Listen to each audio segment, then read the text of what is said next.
So we are off-roading in Nebraska in a Ford Escape, which I guess is better than my little Kia. We're down this road is the place where Red Cloud died, and a prisoner of war camp from World War II, where German soldiers were interred. At least we think that's what's down this road. Eric's reading the map. She marked the ponds wrong. I had us going over into the campground, so he's doing a better job than I was. In my defense, it is just a state park map. It's not a road map.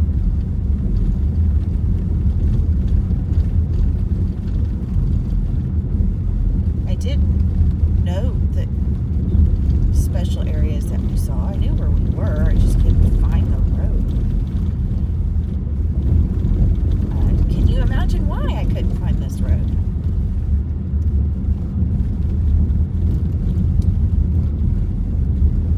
The park ranger also gave me information to, the car doesn't like this, or I'm going too slow, where we can drive right up to the buttes and park at the bottom, and where we can drive through a herd of buffalo, which we're going to do shortly. And okay, which way? Left. Okay. Now your grandparents know how rude you are to me. What? Red Cloud Agency POW camp.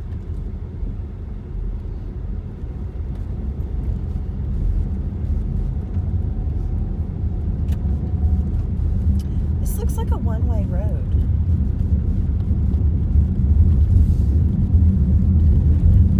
I guess it wouldn't hurt to pull over to the side if you had to. It's not like there's a whole bunch of traffic coming down it.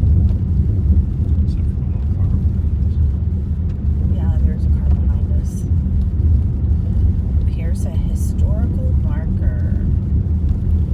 Since this is our first stop of the day and we have several more planned, we may not be getting out everywhere. Yeah, I can stand the car for this one. Read this sign. German POW camp. This camp, constructed to house 3,000 men, received the first German prisoners of war in June 1943. Most of the soldiers were members of the Afrika Corps. The prisoners were allowed to work on farms and ranches in the area and received a wage guaranteed by the Geneva Convention. Their labor was a boon to Nebraska's war-depleted agricultural workforce. This camp closed in September 1945, but some former prisoners found sponsors among their captors and returned to become U.S. citizens. There's a movie that I own on Prime where there were two brothers, and the older brother, or the younger brother, always wanted to see the world, so he went out and he joined the army after Pearl Harbor, and he died. He was killed in action. And the younger brother stayed home and was a beet farmer.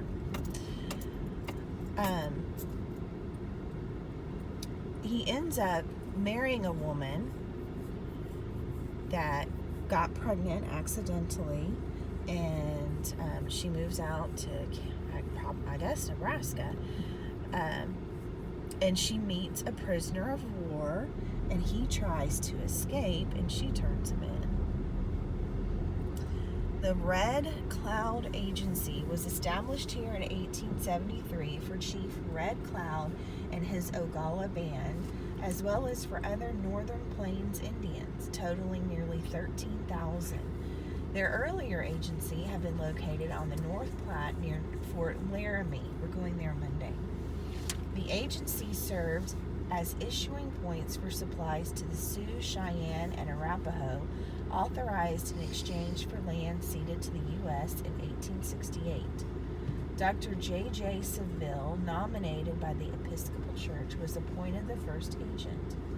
A faction of agency Indians joined with visiting hostiles, harassed Saville and his 30 to 40 employees, threatened cowboys, and rode through the unfinished stockade, shooting out windows. After the establishment of nearby Camp Robinson in March of 1874, the agency remained a powder keg. In October 1874, for example, hostiles chopped down the new agency flagpole and threatened to destroy both the agency and the military camp. During the Indian War of 1876, the agency served as the center for non-hostiles.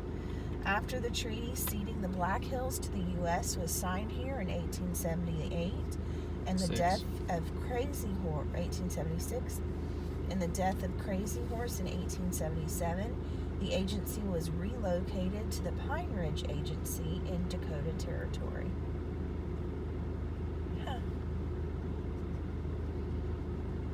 So there wasn't a Chief Red Cloud. There wasn't? No, I just made it up. Or misremembered. So now let's go